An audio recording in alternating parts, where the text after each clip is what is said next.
Bonjour, bienvenue dans cette vidéo sur le blog Utips. On va voir aujourd'hui si l'iPad peut remplacer un ordinateur ou pas. Alors l'iPad peut-il remplacer un ordinateur? C'est une bonne question et c'est pas forcément simple de répondre pour tout le monde, mais en tout cas je dirais que dans une grande majorité de cas, je dirais plutôt oui. Et je vais essayer de détailler un petit peu tout ça. Donc si par exemple vous utilisez votre ordinateur aujourd'hui, vous avez un vieil ordinateur et votre usage, c'est tout simplement de consulter vos mails, d'aller sur internet, d'importer toutes vos photos dans votre appareil, de retoucher un petit peu vos photos, faire un petit peu de Photoshop, d'importer des vidéos, de lire des films en streaming, de consulter des sites internet, de faire quelques documents bureautiques, de les imprimer de temps en temps, etc. etc. Donc un usage courant de l'informatique. Et bien très sincèrement, l'iPad sait faire tout ça. Et oui, l'iPad sait faire tout ça, d'autant plus qu'aujourd'hui on a des iPad Pro qui sont en 12 pouces, qui sont assez agréables à utiliser. Donc on va essayer de détailler tous les points. Concernant les mails, bien c'est assez facile, l'iPad a un logiciel de mail intégré, donc vous pourrez sans problème relever tous vos mails dans l'iPad, envoyer des mails avec des pièces jointes, etc. Ça, il n'y a aucun souci là-dessus.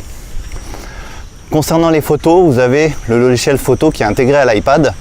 Et pour importer vos photos, vous avez un adaptateur, si vous avez des cartes SD dans vos appareils photo, vous avez un adaptateur Lightning SD Card qui vous permettra d'importer toutes vos photos sans problème dans l'iPad. Et vous pouvez également les importer en Wi-Fi. Il y a certains appareils photo qui ont la fonction Wi-Fi pour importer directement les photos dans l'iPad. En ce qui concerne le stockage sur l'iPad, eh bien aujourd'hui, à l'heure où je tourne cette vidéo, on a quand même des iPads qui montent jusqu'à 512 Go.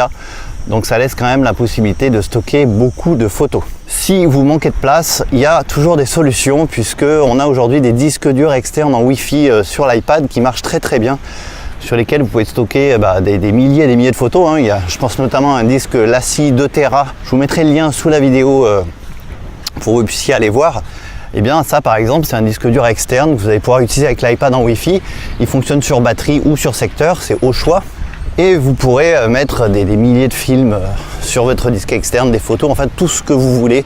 Et vous pourrez y accéder sans problème à l'iPad. Alors pour les films notamment grâce à l'application Infuse, VLC, etc. Il y a beaucoup d'applications qui permettent aujourd'hui d'accéder à des fichiers sur des disques durs externes sur iPad. Ensuite concernant la vidéo, si vous voulez regarder des films, j'en ai un petit peu parlé, vous avez l'iTunes Store qui vous permet d'acheter et de streamer des films depuis l'iPad. Vous avez évidemment Netflix qui vous permet de lire des films en streaming. Vous avez, je ne vais pas énumérer toutes les applications qu'il y a, mais pour les films et les vidéos, il n'y a aucun souci. Et encore une fois, vous pouvez utiliser le disque dur externe pour mettre tous vos films personnels sur ce disque. Donc ça lira absolument tous les formats, les formats MKV, les formats AVI, les formats .mov, etc., etc. Il n'y a encore une fois aucun problème là-dessus. Concernant la bureautique, souvent je vois des gens qui disent mais avec l'iPad on ne peut pas imprimer, c'est pas possible. En fait si, aujourd'hui il suffit d'avoir une imprimante compatible AirPrint. La plupart des imprimantes le sont, il y a beaucoup d'imprimantes qui le sont, donc il suffit avant d'acheter votre imprimante de regarder si elle est compatible AirPrint et vous pourrez imprimer tous les documents que vous voulez depuis l'iPad en Wi-Fi directement sur votre imprimante. Alors autre chose, souvent je vois des gens qui me disent mais sur l'iPad on ne peut pas brancher de clé USB donc je ne vais pas prendre d'iPad à cause de ça. En fait si, vous pouvez brancher des clés USB sur l'iPad, il suffit d'acheter une clé USB Lightning USB, donc c'est des clés un petit peu particulières qui se vendent un petit peu partout. Vous allez pouvoir brancher une clé USB directement sur l'iPad grâce à la connectique Lightning qui sera sur cette clé Lightning USB. Et de l'autre côté, vous aurez une connectique traditionnelle en USB que vous pourrez brancher sur n'importe quel Mac ou PC. Donc si vous faites du traitement de texte sur l'iPad, je vous conseille vivement d'acheter un clavier externe. Donc le clavier Apple, la housse clavier Apple, le Smart Keyboard est vraiment assez sympa pour ça puisqu'il ne nécessite pas d'alimentation, il est automatiquement alimenté par l'iPad. Et si vous faites du traitement texte, je vous conseillerais vraiment de vous orienter plutôt vers la version 12 pouces, c'est-à-dire le gros iPad Pro avec la housse clavier Apple, ce qui fait que vous pourrez taper pendant plusieurs heures des documents Pages par exemple sans vraiment vous embêter.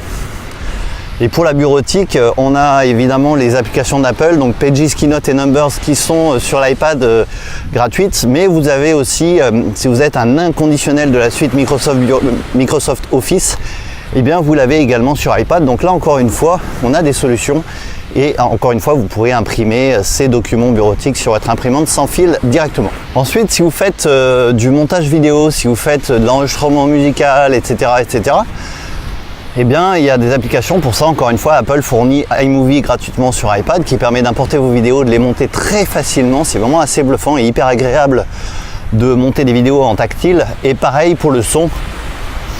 Vous avez comme sur les Mac l'application GarageBand qui vous permet de faire de l'enregistrement via des micros Lightning par exemple directement dans GarageBand et de composer de la musique. Ensuite, l'avantage d'avoir un iPad par rapport à un ordinateur, eh bien, c'est tout simplement que vous allez gagner une tablette. C'est-à-dire qu'une fois que vous n'êtes plus en mode ordinateur, c'est-à-dire que en mode ordinateur, j'entends que vous posez l'iPad droit sur le bureau avec le clavier, donc vous êtes un petit peu en mode PC ou Mac.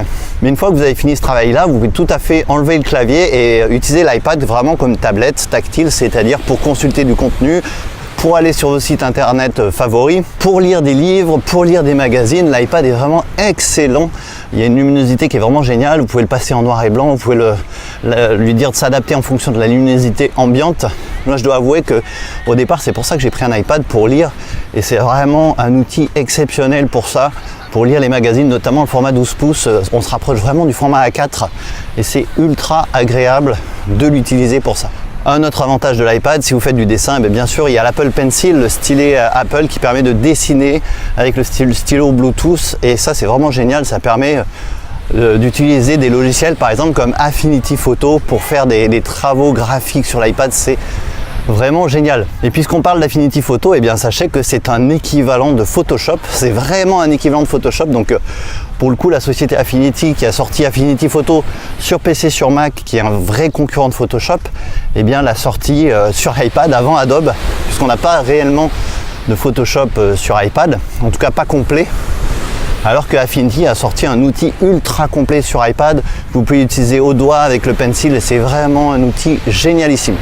Alors qu'est-ce que vous allez gagner par rapport à l'ordinateur avec l'iPad? Bien, tout simplement une caméra, c'est-à-dire que l'iPad va vous servir à filmer, à prendre des photos, même si ce n'est pas son principal intérêt au départ, et bien quand même vous avez une caméra sur les iPad Pro qui va filmer en 4K, faire quand même des très belles photos puisque c'est l'équivalent de la caméra de l'iPhone 7. Donc ça c'est une chose qui est assez intéressante, vous avez une caméra derrière et devant, donc vous pouvez faire des selfies également. Et également avec l'iPad, vous allez pouvoir avoir une tablette graphique, c'est-à-dire que vous allez pouvoir potentiellement remplacer les tablettes Wacom puisque l'iPad Pro 12 pouces a une très grosse définition Retina, ce qui est hyper agréable à utiliser et vous allez pouvoir brancher ça sur un PC, sur un Mac, c'est pas forcément le vôtre, et vous allez pouvoir piloter des logiciels professionnels grâce à l'iPad avec notamment des applications comme Astropad ou Duet. Donc pour conclure cette vidéo, je pourrais en parler encore longuement de l'iPad tellement c'est un outil que je trouve absolument génial. Il y a aussi des jeux qui sont fantastiques sur iPad. Donc ça aussi, ça peut être un autre argument si vous aimez les jeux. Mais voilà, pour conclure, si vous avez un usage, on va dire un petit peu courant, un petit peu basique de l'informatique, il n'y a aucun intérêt à acheter un Mac ni un PC, tout simplement parce que l'iPad sait faire tout ce que fera le PC ou le Mac.